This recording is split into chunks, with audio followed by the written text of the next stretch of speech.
Okay, so I'm done with most of the hard equations or whatever. Yeah, so I wanted to kind of give you this picture, again from the book. Okay, this is from Rasmussen's book, very good book to begin with, to kind of give you an idea of what these length scales encode. So you have a bunch of points over here. Those plus marks are your points. You're modeling with a GP. Okay, you're basically learning those hyperparameters. In this case, there's only one input dimension, one output dimension, so there'll be one LX only. There'll be no LXLY, there'll be only an LX. Okay, and basically the length scale, if it is, and there'll be a sigma F and a sigma M, right? Okay, so if the values are more or less, appropriate for that data set, you'll find that you'll be able to model the data well. The uncertainty will be reflective of the data. Okay, the predictive uncertainty will be reflective of where the data is and where the data is unavailable. Okay, you have a reasonably accurate. If you reduce the length scales significantly, what happens is you're effectively telling the GP, my data is changing very rapidly. Okay, so what it will end up doing is predicting, making bumpy predictions. Okay, and your uncertainty also becomes a little bit more choppy. Okay, if you increase the length scales a lot, you're effectively telling the GP, okay, that my data changes very, very slowly.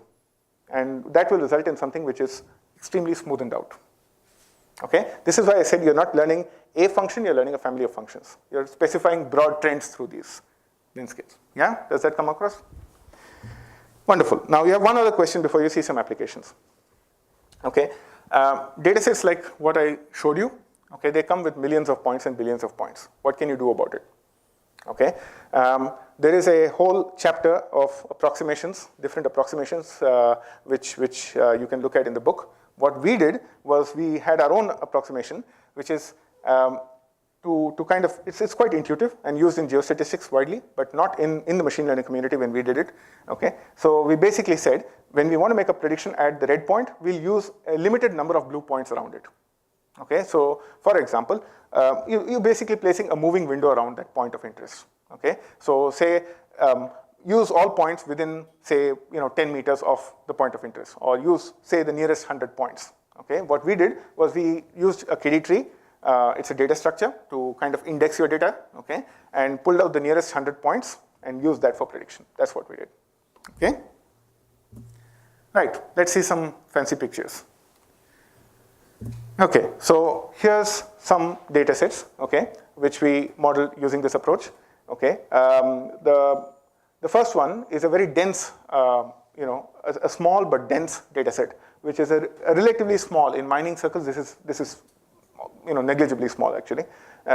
Yeah, so this is a really small data set, but a really small area, but very, very dense. It has 1.8 million points with elevation and color. Okay, the second one is a very, very sparse data set. Okay, so you have only 4,000 points spread over almost 5 square kilometers of area. And the third one is a typical laser scan that you get. Okay, so you have about 500,000 points, which will be dense around the area where the laser is. And so basically the laser beam is, the laser scanner is shooting out beams. Okay, so as those beams go away from you, okay, the distance between the points will increase. Okay, so basically around where you keep the laser, it will be dense, and as you go out, it becomes sparse. Okay, it's kind of an average. Okay, 500,000 points over that sort of an area. Okay, all of the details, by the way, are in the papers. I will only give you the highlights of yeah. So that's your scan. If you were to make that truck run on that image, okay, you can be rest assured you're going to lose that truck. Okay, what we did with the GP was that. Okay, so you have a much better picture of that terrain. Okay, you could add more data in data fusion. We'll see that we'll add more data to make it sharper, but you have a much better picture than that. Okay, and what's more interesting is that this data set has for our predictions with that data set, we now have an associated uncertainty. Okay, so for every point, when we make a prediction, the elevation at this point is, say, 10 meters, we are able to associate it with an uncertainty value. So the black areas are where our uncertainty is low, which is kind of correlates with where the data is. And as you move away from the data, the uncertainty explodes. Okay, why is this useful? Two reasons. Okay, one, you want your truck to move, okay, autonomously without a driver in this environment. Okay, try using areas which you're more certain about. Avoid areas of uncertainty. Okay, Second, if you're making a prediction, okay, it's okay to be wrong, but don't be confident and wrong. Okay, yeah. So you know, I mean, yeah, it's good if you're right, but if you have to be wrong, at least reflect it with an uncertainty measure that says that, okay, I'm not very certain about it. Okay, so both ways it's good to it's a good measure to have. Okay, now we wanted to evaluate this. Okay, so we did a pretty extensive evaluation. What we did was we compared the square exponential, a stationary kernel, a non-stationary neural network kernel with GPs. There are alternative representations of such terrain. You could use what's the standard elevation maps, but you could use all of your standard interpolation techniques, the linear, the cubic, the spline, whatever you can get your hands on. Okay, yeah, the parametric and non-parametric interpolation techniques, and you can also have triangulations of these surfaces. So some professional tools actually they represent these sorts of data sets with triangulations, Delaunay triangulation, and so on and so forth. So for those triangulation-based techniques, there is something called a triangle-based linear and cubic interpolation. So we tried that also. Okay, and basically we wanted to compare all of them.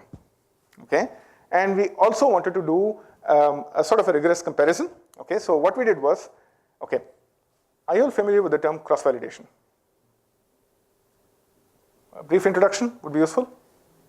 Okay, so if you have ground truth, if you know with absolute certainty that this is what your prediction should be, okay, then you're great. Okay, you can basically test on your test data. Okay, compare it with the ground truth. Okay, and say my model is accurate, has an accuracy of so much. If you don't have ground truth, the only thing you're working with is a data set that you have obtained from one sensor. Okay, there is no absolutely correct and absolutely wrong outcome that you have. Okay, so what do you compare against? You don't have a benchmark. Okay, so in such situations, in the machine learning community, what's typically done is called cross-validation. Okay, what cross-validation does, and for example, what a tenfold cross-validation does, is that it takes your data set, breaks it into 10 different parts. Okay, and you run 10 iterations. In each iteration, you designate one of them as my test data, and you learn a model with the remaining 9. And then you aggregate the performance across those 10 iterations. That's what you're doing. Okay, so we wanted to do a tenfold cross-validation, okay, on this data set. We decided we will add another layer of complexity over here. One way of selecting those folds, if you want, selecting parts of your data set, is to say that I will pick every 5th point or every 10th point, okay, as part of one fold, and so on and so forth. Sampling, random, uniformly sampling. Another way is to sample patches, meaning I grid the data set, okay, and I say all yellow patches are one fold, all red patches are another fold, okay. So I create 10 such folds, and then I do my cross-validation. Now, why is this interesting? Okay, so if you consider a point in a uniform sampling context, you have points all over your test points. So if I'm because I'm picking every 5th point or every 10th point or whatever, okay, if I'm making a prediction at, say, this point, I have supporting data around me, so I can make a good informed prediction. But if, for example, in this sort of a scenario, if you take a point in the center of a yellow rectangle, the points which you use to make a prediction at that point are far away from it. So the larger your patches become, the more you're testing your GP or your model as to how it can cope with this scenario. Okay, so that's another way of testing it. Okay, so we did a tenfold cross-validation on all of these techniques, and you can look up the tables in this this particular paper. But basically, what we found was the non-stationary neural network was superior to the smooth square exponential. Okay, if you have relatively flat terrain, okay, very flat terrain or very continuous, smooth data, okay, then all of the techniques will be reasonably competitive. You can pick whichever you want when you want. You won't be too far off. Okay, if you have sparse data or you have complex terrain data, okay, discontinuities, breaks, like the patterns that we saw in the mine site, then the GP neural network will be a much better option to go with. Okay, right. Okay, so here's another application where basically we model spatio-temporal data. Okay, so in addition to now space, we have another dimension of time. Okay, so this is a publicly available data set from the UCI repository. Basically, I just wanted to show you spatio-temporal modeling in this context. So basically, you have a bunch of, there's a certain region, okay, It happens to be in Portugal, and the data actually shows it. But they were modeling the temperature at a bunch of locations over the year, okay, and trying to see whether they can predict forest fires or something of that sort, right? So we have a bunch of measurements, which is what is shown over here. We learn a GP on this, and we predict the entire field, the entire area, okay, over the entire year. So X and Y are your locations, and the Z-axis or Z-axis is your time dimension, okay? What will come across is that, okay, in the beginning of the year and the end of the year, the temperature is low, okay? In the middle of the year, it's kind of high, okay? And which kind of works, or at least it syncs with the fact that it's taken in Portugal, okay? So it's in the northern hemisphere, okay? And in the far end, where you don't have data, you'll see uncertainty going up, okay? So you're able to model both in space and in time by having, you could use the same kernel for each dimension, or you could use different kernels also, because sums and products of kernels are kernels, okay? Right. This is an application that actually caught a lot of interest from the industry, okay? Basically, what we did for mining, we also tried to do the same thing in the oil and gas domain, okay? Again, in the oil and gas domain, you know, drilling these holes, okay, is an extremely expensive exercise.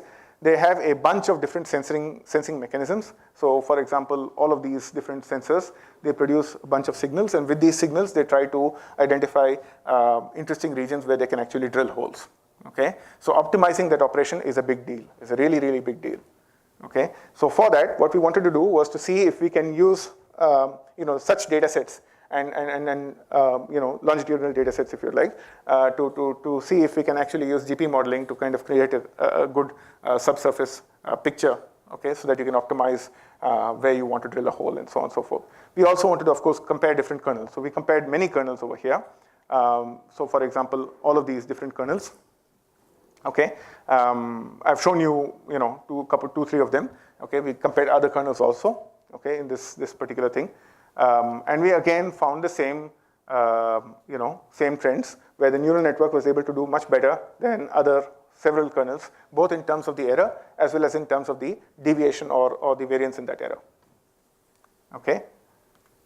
Yes. So this kind of brings me to the end of first part. Okay? I want to show you a movie at this stage, which might interest you.